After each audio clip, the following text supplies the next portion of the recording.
Bonjour à tous. Aujourd'hui, on va entamer la première unité et la première séance du module méthodologie de recherche en éducation et spécifiquement la recherche-action.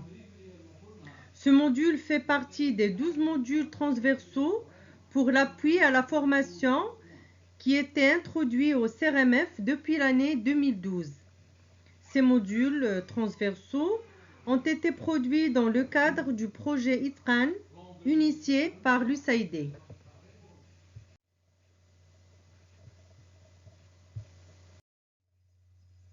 Donc, concernant le projet ITRAN, c'est une initiative de la coopération bilatérale entre le Maroc et les États-Unis, financée par l'Agence américaine pour le développement international, l'USAID. Le projet s'insère dans le cadre du programme d'urgence de l'éducation nationale et vise à apporter une assistance technique à l'enseignement. C'est un projet qui vise principalement à appuyer les priorités de la réforme du ministère de l'Éducation nationale et spécifiquement l'appui à la formation initiale et continue au niveau des centres régionaux des métiers de l'éducation et de la formation. Ce module initie les professeurs stagiaires aux connaissances pratiques et théoriques ainsi qu'aux habiletés qui leur seront nécessaires pour mener une recherche en éducation. Concernant la compétence générale visée par ce module, le professeur stagiaire doit être capable d'utiliser la méthodologie de recherche-action pour résoudre des problèmes en éducation que l'enseignant rencontrera au cours de sa pratique afin d'améliorer ses pratiques pédagogiques et améliorer l'apprentissage. L'enseignant stagiaire propose bien sûr des solutions pratiques et réalisables liées à un programme d'études, au groupe d'apprenants ou à l'école et son environnement. Il s'agit d'un projet ou bien sûr d'un résultat de recherche en éducation pour résoudre un problème qui est lié aux tâches et aux fonctions professionnelles, bien sûr, de l'enseignant.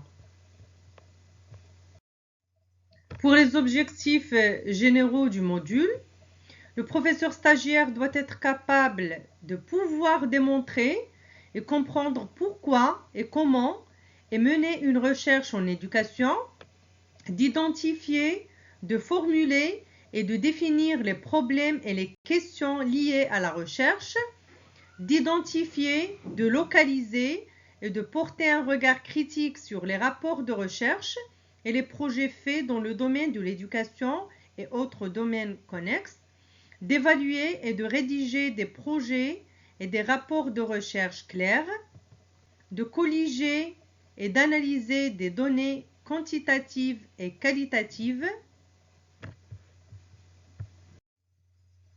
Pour les objectifs spécifiques, le professeur stagiaire doit être capable d'exploiter le concept de recherche-action et ses caractéristiques dans le traitement des problèmes pédagogiques pratiques, de distinguer entre les caractéristiques et la méthodologie de recherche académique fondamentale et les caractéristiques de la méthode de recherche-action, de classifier les problèmes d'enseignement-apprentissage selon leur domaine, de connaître les rôles spécifiques de l'enseignant pour résoudre les problèmes d'enseignement-apprentissage qu'il rencontre dans sa pratique en classe, de traduire les problèmes éducatifs en problèmes étudiables dans le cadre de la recherche-action, d'identifier le problème de recherche-action et d'analyser ses éléments et ses apparences, d'appliquer les étapes méthodologiques de la recherche-action et détailler les éléments de traitement à chaque étape.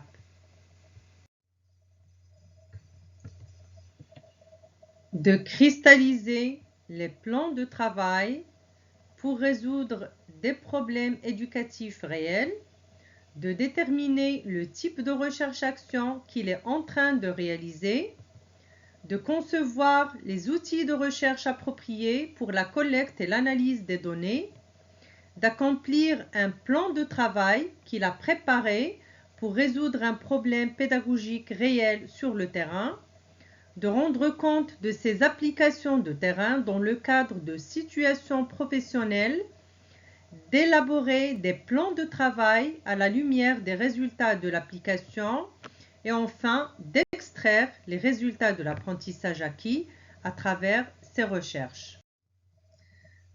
Pour les prérequis ou bien les acquis exigés pour suivre cette formation, afin de pouvoir tirer profit de ce module, il est nécessaire de posséder le niveau de base requis, bien sûr au moins une licence, ainsi qu'une compréhension minimale de l'informatique, logiciel de traitement de texte, bien sûr le Word, l'Excel et le PowerPoint, et de l'Internet, afin de réaliser une recherche documentaire via des moteurs de recherche, des connaissances de base en statistique et des logiciels de traitement de données comme l'Excel et l'SPSS. La masse horaire consacrée à l'enseignement de ce module est de 30 heures, réparties en 4 unités. La première, on lui consacre 9 heures, la deuxième 6 heures, la troisième 6 heures et la dernière 9 heures, auquel on rajoute 3 heures pour une séance de prise de contact et pour une éventuelle, bien sûr, évaluation diagnostique. Pour le matériel didactique requis, on peut suggérer aux professeurs stagiaires de se procurer des exemples de mémoire et de projets de recherche en éducation pour qu'ils puissent maîtriser le contenu de ce module. Bien sûr, on peut utiliser des articles et des mémoires en ligne. Et bien sûr, pour la projection des exemples, on peut les projeter via le tableau blanc interactif et une présentation assistée par ordinateur. Donc, pourquoi enseigner ce module? Donc, ce module permettra aux professeurs stagiaires d'apprendre à identifier les problèmes de la recherche, à élaborer un plan afin d'étudier ces problèmes et à mettre ce plan en œuvre pour ainsi obtenir des connaissances utiles et des recommandations pratiques pour pouvoir résoudre des problèmes pédagogiques. Ils apprendront également à jeter un regard critique sur les recherches des autres ainsi qu'à communiquer et justifier leur approche. Grâce à ce module, ils acquerront les connaissances pour compiler et rédiger leurs travaux. Ce module initie les professeurs stagiaires aux connaissances théoriques et pratiques. Il leur permettra d'acquérir des habiletés pour identifier des problèmes, pour mener des recherches documentaires, pour élaborer des projets de recherche, pour colliger et interpréter des données et enfin pour rédiger des rapports de recherche. Il comporte les unités suivantes: les concepts et les paradigmes de la recherche. Pour l'unité 2, le cadre théorique pour la recherche-action. L'unité 3, donc c'est la planification de la recherche-action. Et la dernière unité, les applications de la recherche-action pour résoudre des problèmes éducatifs et aussi donc la rédaction du projet de recherche. Donc je vous présente le plan du module. L'unité 1, les concepts et les paradigmes de recherche. Donc elle est composée normalement de 2 séances. J'ai ajouté la première, c'est une séance de prise de contact par laquelle on peut présenter le module et aussi des activités. Spécifiquement l'activité 1 qui est une évaluation diagnostique et les autres activités 2 et 3 qu'on va voir après. Donc la séance 2, les concepts et paradigmes de la recherche. Et la troisième séance, donc on a les objectifs de la recherche en éducation et les types de recherche en éducation. L'unité 2, On a le cadre théorique de la recherche-action. Elle est composée de 2 séances. La première, c'est le concept de recherche-action et ses caractéristiques. Et donc, comment classifier les problèmes éducatifs et comment déterminer le rôle du professeur pour leur résolution. Donc, on a l'unité 3, la planification de la recherche-action. Pour la séance 6, on a la définition de la problématique et la méthodologie dans la recherche-action. Et aussi, donc, la séance 7, c'est la définition du plan d'action pour la recherche-action. Et la dernière unité, donc les applications de la recherche-action pour résoudre des problèmes éducatifs et aussi, donc, on a le projet de recherche.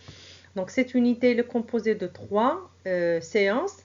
On a l'utilisation des outils de recherche-action et d'analyse de données, l'évaluation des recherches réalisées et développement et élaboration des plans de travail et enfin la rédaction du rapport de recherche. Donc on passe maintenant aux activités d'enseignement et d'apprentissage. Donc on commence par l'activité 1, l'évaluation diagnostique. Cette réévaluation déterminera votre niveau de connaissance sur la recherche en éducation. La façon dont vous répondrez à ces questions sera un bon indicateur de votre maîtrise de la matière contenue dans ce module et vous montrera ce dont vous aurez besoin pour mener de recherche en éducation plus efficacement. Donc pour la séance prochaine, donc vous essayerez de travailler l'activité 2 et l'activité 3. Donc pour l'activité 2, vous devez définir les concepts, la recherche, la science, la recherche scientifique et la recherche en éducation. Et enfin, donc, vous avez l'activité 3, il faut présenter les différents types de recherche en éducation. Donc, je vous remercie vivement pour votre attention et à la séance prochaine, Inch'Allah.